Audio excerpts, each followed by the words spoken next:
وقل رب زدنی علما۔ آج کے اس دور میں ہر انسان چاہے وہ تعلیم یافتہ ہو، پڑھا لکھا ہو یا تعلیم یافتہ نہ ہو، ہر انسان اعلیٰ سے اعلیٰ کوالٹی کی چیز حاصل کرنے کی فکر میں رہتا ہے۔ ہر انسان عمدہ سے عمدہ معیار کی چیز خریدنا پسند کرتا ہے۔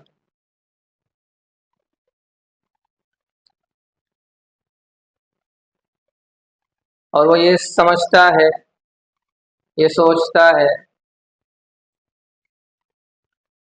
جب کوئی چیز اعلیٰ معیار کی ہو اور اعلیٰ کوالٹی کی ہو تو پھر وہ اس پر بہت بھاری رقم لگانا بھی پسند کرتا ہے، اس لیے کہ وہ یہ سمجھتا ہے کہ جب مجھے کوئی چیز خریدنی ہے اور اس کے پیسے بھی مجھے دینے ہیں، اس پر خرچ بھی کرنا ہے، پیسے لگیں گے، تو پھر کیوں نہ میں بہتر اور اعلیٰ کوالٹی کی چیز خریدوں اور اس پر پیسہ لگاؤں۔ تو ہر انسان اس طرح سوچتا ہے، سمجھتا ہے۔ اس کا نتیجہ یہ ہوتا ہے کہ فیکٹری کا مالک اب وہ اپنے فیکٹری میں ایک شعبہ، ایک ڈپارٹمنٹ قائم کرتا ہے، کوالٹی کنٹرول ڈپارٹمنٹ، جانچ کا شعبہ، اور پھر اپنے انجینئرز کو، اپنے ورکرز کو، کام کرنے والوں کو اس بات کا پابند بناتا ہے کہ مجھے میری فیکٹری کی کسی بھی چیز کے تعلق سے اس کی کوالٹی، اس کے اعلیٰ معیار میں کسی بھی طرح کی کمی برداشت نہیں۔ میں اپنی فیکٹری کی ہر چیز کو ہائی کوالٹی، اعلیٰ معیار دیکھنا چاہتا ہوں۔ کیوں؟ اس لیے کہ اگر ایسا نہ ہوا تو پھر کسٹمر مجھ سے کٹ جائیں، لوگ مجھ سے دور ہو جائیں، پھر میرا کاروبار کا یہ سلسلہ ختم ہو جائے گا۔ تو ایک انسان اچھی سے اچھی چیز، اعلیٰ کوالٹی کی چیز خریدنے کے لیے پیسہ لگاتا ہے اور پسند بھی کرتا ہے۔ اگر کوئی آواز لگائے کہ 100 روپے کے 100 سے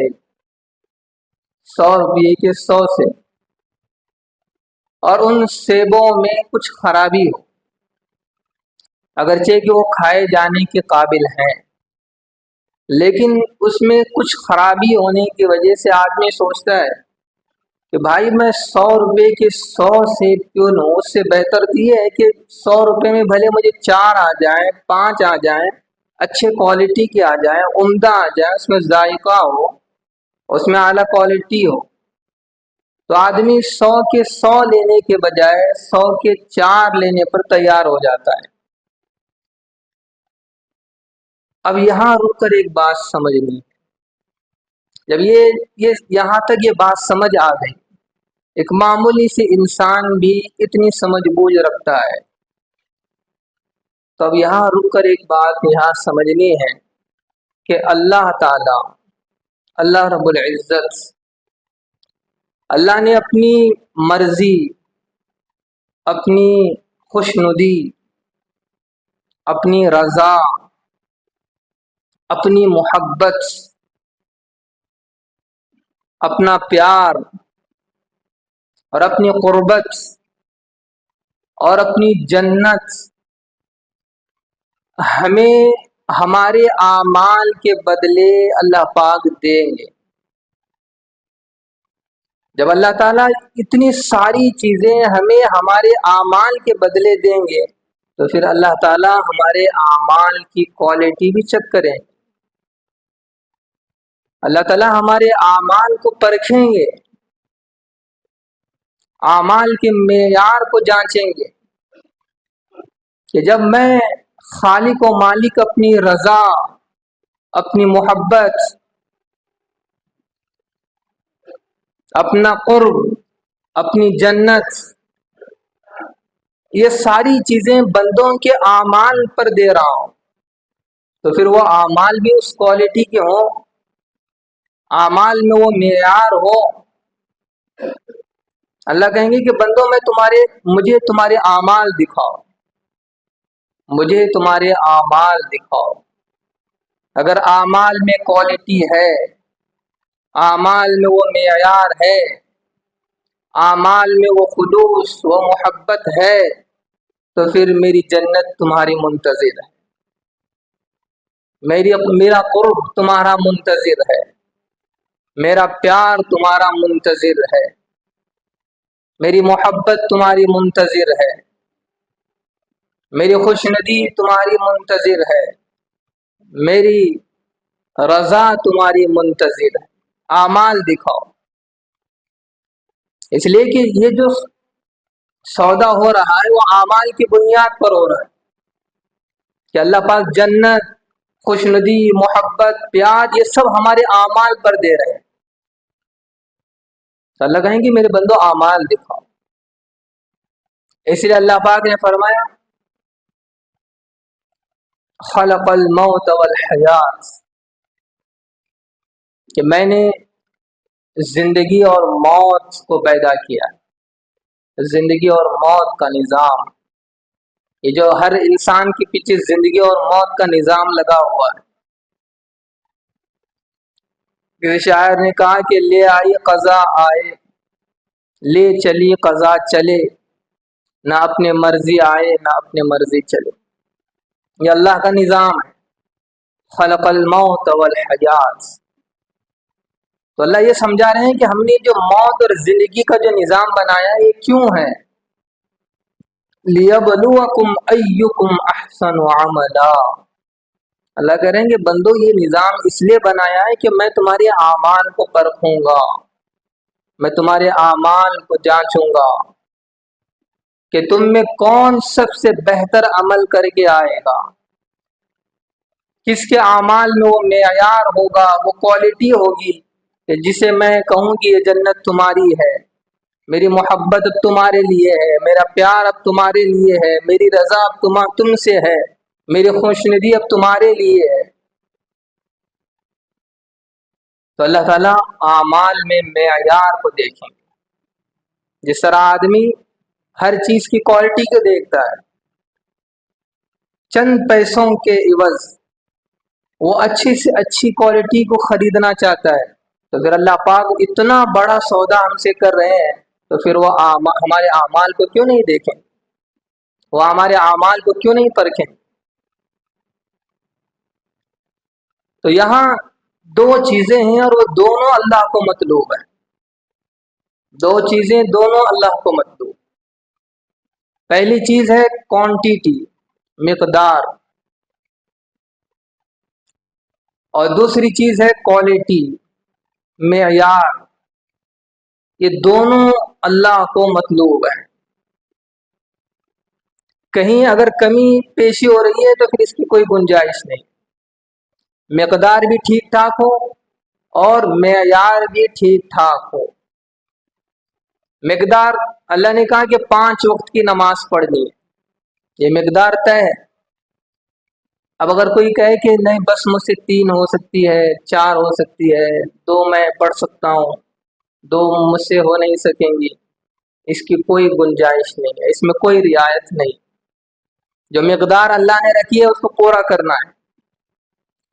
اب اگر کوئی مقدار پوری کر رہا ہے تو اللہ کہیں گے کہ پھر اب اس مقدار میں، اس عمل میں معیار کیا ہے، کوالٹی کیا ہے؟